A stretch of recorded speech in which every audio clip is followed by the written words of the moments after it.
thinking I feel very strongly about this. No? Alam niyo po,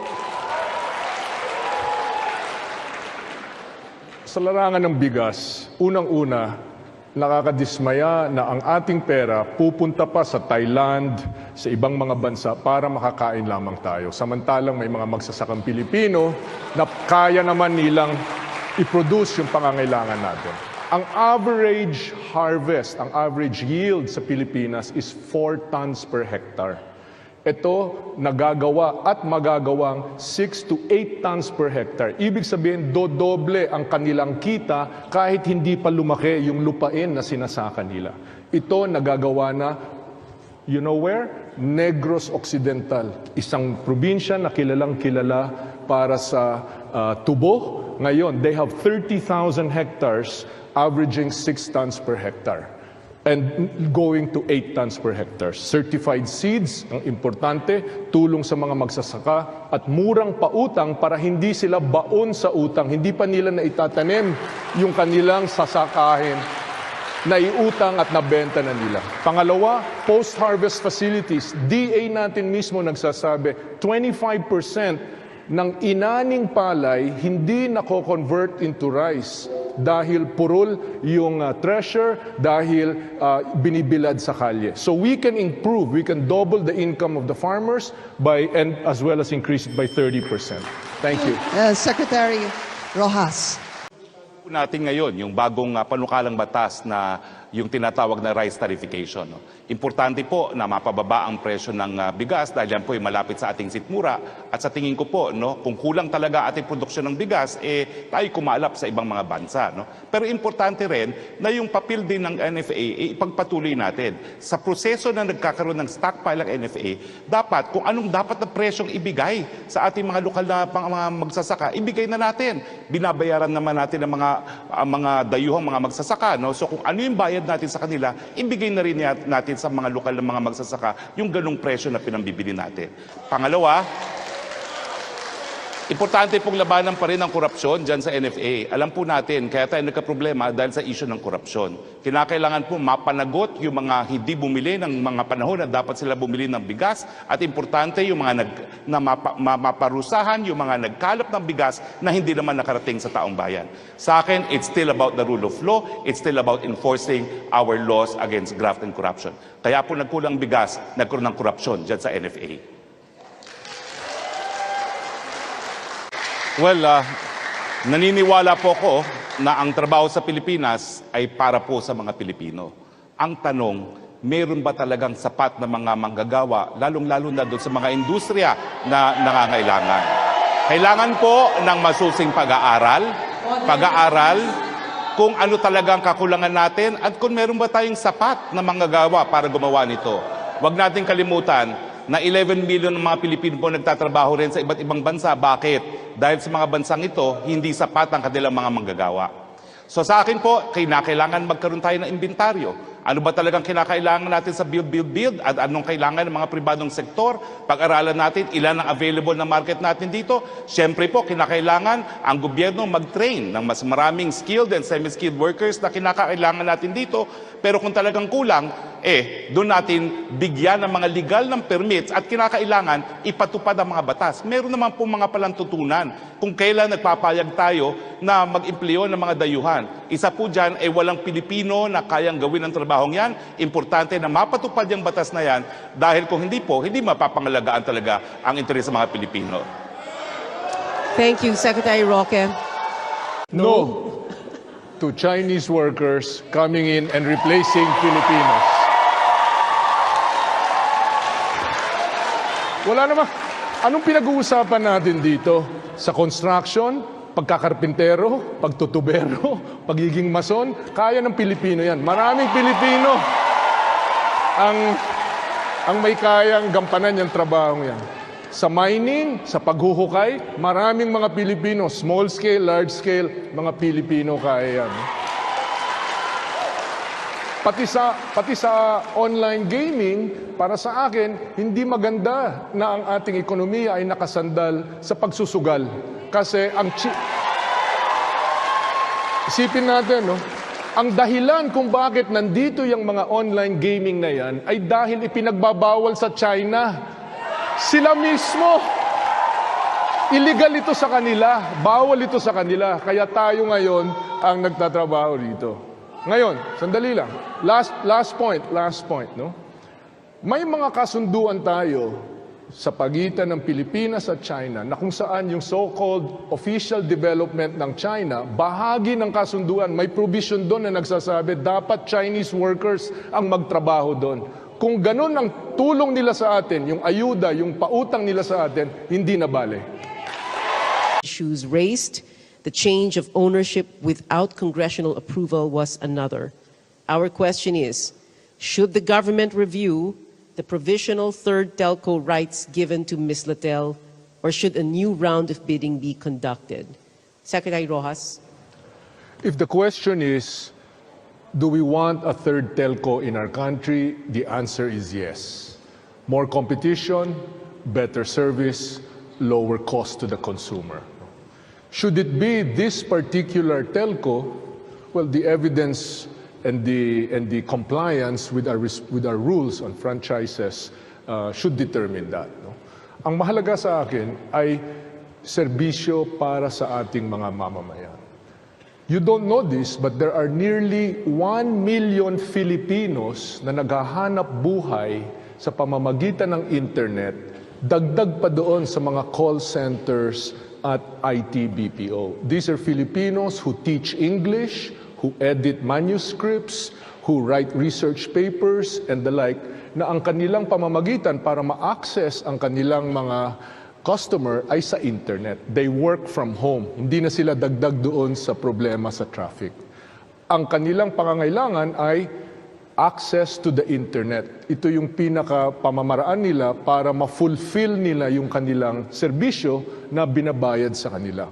Bilyong-bilyong dolyar ang ibinabayad sa kanila. 1 milyong mga Pilipino na naghahanap buhay na dyan. Ang mahalaga ay maayos na internet. Ang internet sa atin ngayon, we are number 88 sa mundo. Nasa kulela tayo. More competition is better for all of us. Thank you, Secretary Rojas. Secretary Alunan. Yes, I agree. We need to open up the market. We need competition. We need to improve the quality of service. We need to bring down the cost of service to the consumer. As has been said already, we're paying very high prices for very poor service. So a third telco is necessary. But whether it is this telco or not depends on the rules. Did they meet the criteria? If they didn't meet the criteria, then it should be reviewed. And if they still won't meet the criteria, then it should be rebutted. Thank you, Secretary Alunan. Secretary Roque. Well, importante po ang third telco dahil sawang-sawa na tayo sa hindi nakakarinigan na tawagan, sawang-sawa na tayo sa bigla na lang napuputol, pagdating ng 3 minutes nawawala na, at sawang-sawa na po tayo sa kabila ng palpak na serbisyo ng dalawang telcos natin, napakataas naman ang ating binabayaran. No? Kinakailangan din natin mas mabilis at mas reliable na internet service. Kaya nga po, pabor na pabor ako na magkaroon ng telco. Now, siyempre po, dahil nais natin magkaroon ng mas mabuting telco service provider, importante na pumili tayo ng pangatlong telco na may kakayahan na magbigay ng mas mabuting serbisyo. Ganun pa man, ang akin lang is tignan po natin, tama ba ang sinasabi ni Senator Drilon? Dahil siyempre po, no, isipin natin, sino bang magkaka-interes na wag makapasok ang third telco? Sa akin, papasukin ng third telco, reviewin natin na sila'y makakabigay ng mas mabuting serbisyo at hindi natin hahadlangan lamang yung pagnanais ng buong bayan na magkaroon ng mas maraming competitors para mabigyan ng mas mabuting serbisyo ang ating mga mamamayan. Good afternoon, everyone. I'm Dale from De La Salle University. Now, I would like to ask the senatoriables, what do you think should be done in order to restore the faith of Filipino people in vaccines, considering that it declined due to the politicization of the public health sector? Let me just pick one candidate. Okay. Sige, kay former spokesperson Harry Roque na lang. Yes. Well,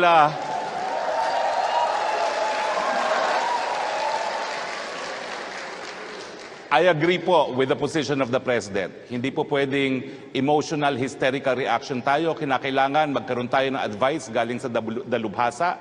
Nagtalaga po ng 3 dalubhasang eksperto ang Presidente at pakikinggan niya ang findings nitong mga dalubhasang ito.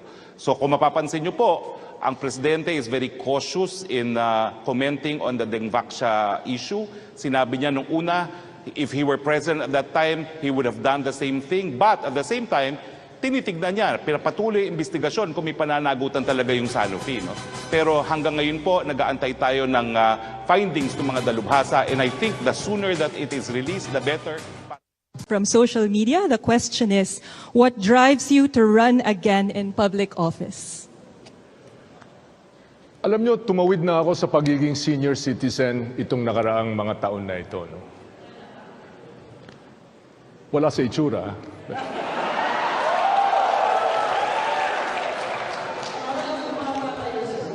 120/80. Seriously. Pinanganak ako, hinahangaan tayo. Pumapangalawa tayo sa bansang Hapon, sa buong Asya. Naging senior citizen at ako, kulelat tayo. Hindi ko matanggap na hanggang dito na lang, hanggang sa kahirapan na lang ang Pilipinas. Bilang ama, gusto ko na maging maginhawa ang buhay ng mga Pilipino tulad ng pangarap ko para sa aking anak na kagagraduate lang. No? Bilang isang ekonomista, nalalaman ko na makakaahon ang Pilipino kung malago ang ating ekonomiya. Dito ako may alam, dito ako may karanasan, at dito ako makaka-contribute. And that's why I'm running again. From Secretary Mar Rojas. Magandang hapon po sa inyong lahat. Ako po si Mar Rojas. Medyo matagal nang retirado pero ngayon bumabalik. Kaya ninenervyos. Una po ninyo akong nakilala bilang Mr. Palengke. At doon nagbantay tayo na ang presyo ay mananatiling abot kaya ng lahat ng mga misis at mamimili. Sinulong ho natin yung Cheaper Medicines Law na kung saan ang presyo ng gamot para sa Norvasc, sa mga gamot para sa diabetes, sa cancer at iba pang mga maintenance medicine ay maipababa. At yan po ay napasa. Dagdag pa doon ay tayo nagsulong ng batas para matanggal ang buwis sa mga minimum wage earners at para sa mga OFW. Sa paglikha naman ng trabaho, DTI tayo noon nung isinulong natin yung mga call centers, mga BPO, mga IT, na ngayon napakaraming nakikinabang ng mga kabataan natin at plano ko na lalo pa itong palawakin. Lumalahok muli sa pagkasenador dahil naniniwala ako na dapat mas malayo pa ang mararating ng ating bansa. Hindi ako kontento na hanggang sa kahirapan na lang o sa kulelat ang Pilipinas. Maraming salamat. Magandang hapon sa inyo. Salamat po, Secretary Rojas. All right, let's now hear from Harry Roque. Well, ako po si Harry Roque. Gaya po ni Florin, nagturo rin po ako ng batas sa pamantasan ng Pilipinas ng 15 taon. Ginamit po natin ang batas para baguhin ang lipunan. No? Ginamit po natin ang Supreme Court para makakuha ng mga orders na nadedeklara sa naunang State of National Emergency na dineklara na labag sa saligang batas. Ang kauna-unahang writ of amparo po para sa mamamahayag, tayo pong nakakuha. Isa sa pinakaunang writ of kalikasan para protektahan ang Boracay ay napanalo rin natin sa Korte Suprema. Naging mambabatas po ako at I'm very proud of the fact that although I served only for 19 years in Congress, I passed many of the major legislation that was enacted by the 17th Congress. Panguna na po rito ang universal health care, ang libreng pagamot at libreng gamot, which was House Bill 23, the very first bill that I filed on the very first day and hour of Congress. Kasama din po dyan ang libreng irigasyon at kasama rin po dyan ang libreng tanghalian sa mga nagugutom na kabataan. Kasama rin po ako sa nagsulong sa libreng tuition para sa state universities and colleges at sa libreng Wi-Fi. Ako po'y nag-a-apply ngayon para maging senador dahil unang-una napatunayan ko na po yung kakayahan ko sa larangan ng paggagawa ng batas at pangalawa po bilang isang spokesperson, binigyan ko rin po ng importansya ang karapatan ng tao doon sa tinatawag na freedom of information. May mga pagkakataon, maraming salamat po. You're up, sir. Well, pabor din po ako sa isang national minimum wage. No? Naniniwala po ako na unang-una, ang papel ng ng ating gobyerno ay para pangalagaan talaga ang manggagawa. Tapos na po yung mga panahon na iniisip natin na pareho po ang lagay ng mga manggagawa at mga employers. Nakasaad na po sa desisyon ng Korte Suprema na talagang hindi sila po magiging pantay at sa ating saligang batas talagang papanig po ang gobyerno para sa mga manggagawa. So ang importante po, malaman natin kung anong tamang minimum wage na hindi naman po makakaapekto doon sa mga namumuhunan at ang importante rin po, siguraduhin natin na yung inflation o yung pagtaas ng presyo ay pantay-pantay sa buong Pilipinas. Thank you.